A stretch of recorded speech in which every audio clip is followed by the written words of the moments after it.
Good morning, gentlemen. Today I'd like to give you a little bit of information regarding the dignity of work and the rights of workers. I'm not going to give you a quiz over this, but you do have these notes slides, and I would like you to be able to fill out all these questions in order to be ready for your exam next week.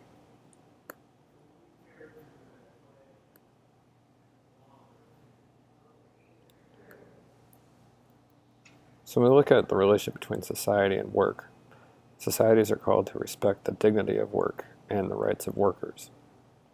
And some ways in which a society can do this: one would be allowing work to fulfill its goal, and its goal is to provide for a decent existence.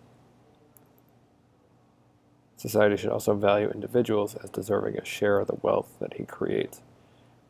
And so my profit from my work should somehow be connected to the work itself.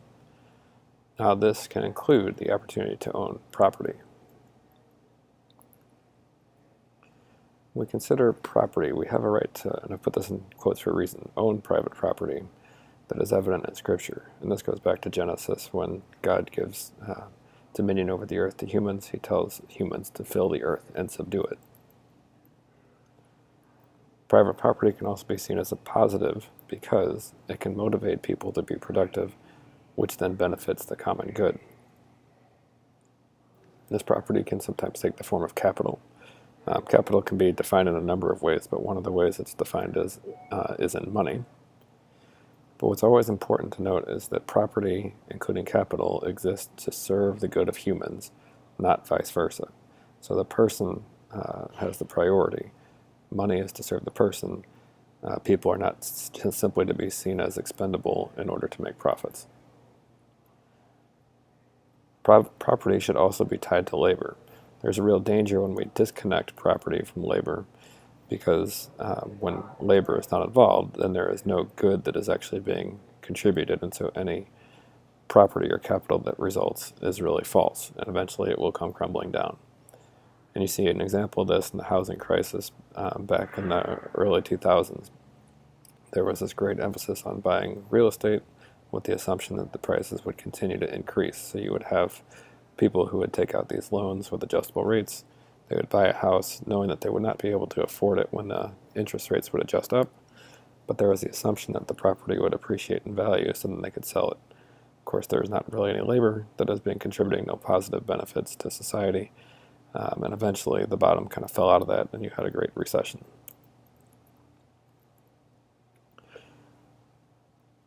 We're going to talk about these offenses to the dignity of work in class, but I'd also like you to be aware of the workers' rights.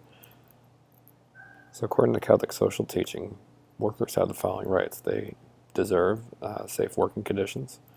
Now we could go into more detail about what exactly this includes, but it's going to include things like proper safety procedures, proper training, proper hours, and a whole list of other things as well.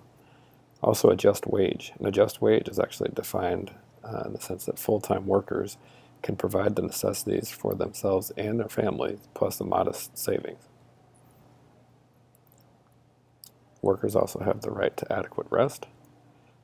They have the right to health care, the ability to retire at a reasonable age, which is somewhat subjective and it's changing a little bit, but some hope for retirement as part of workers' rights, as is the ability to participate in the profits of the business.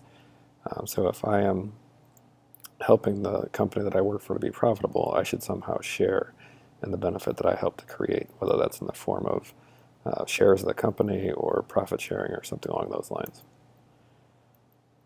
And then also workers have the right to organize, to participate in unions. This goes along with the principle of solidarity, but when we look at some of the dangers that are involved in for-profit corporations, having the ability to organize and to bargain is going to be a very important right that workers have. Of course, with all rights come responsibilities. And so according to Catholic social teaching, everybody who is able to actually has the responsibility to work. It doesn't necessarily mean that you have to work and receive a paycheck. There can be other forms of work as well. But to one's ability, one is required to work. And that's based in Scripture. In Thessalonians, one of my favorite verses for wrestlers is the line where St. Paul says, "Whoever does not work does not eat." Workers also have the obligation or the responsibility to live up to the details of their freely signed contract. So when they sign a contract and take a job, they agree to a certain number of duties as part of the job, and so fulfilling those duties is the worker's responsibility. And with that goes not harming the employer or not harming the facilities. Finally, we need to discuss the issue of for-profit corporations. I'm going to say some things that might sound like condemning them, but it's important to look at the goals of for-profit corporations. I'm not condemning them. I think that they're important for an economy. But by definition, the goal of a for-profit corporation is to maximize profits for shareholders. Now, when you consider a problem that might go along with that goal, is that oftentimes fair treatment of employees, consumers, or the environment is expensive.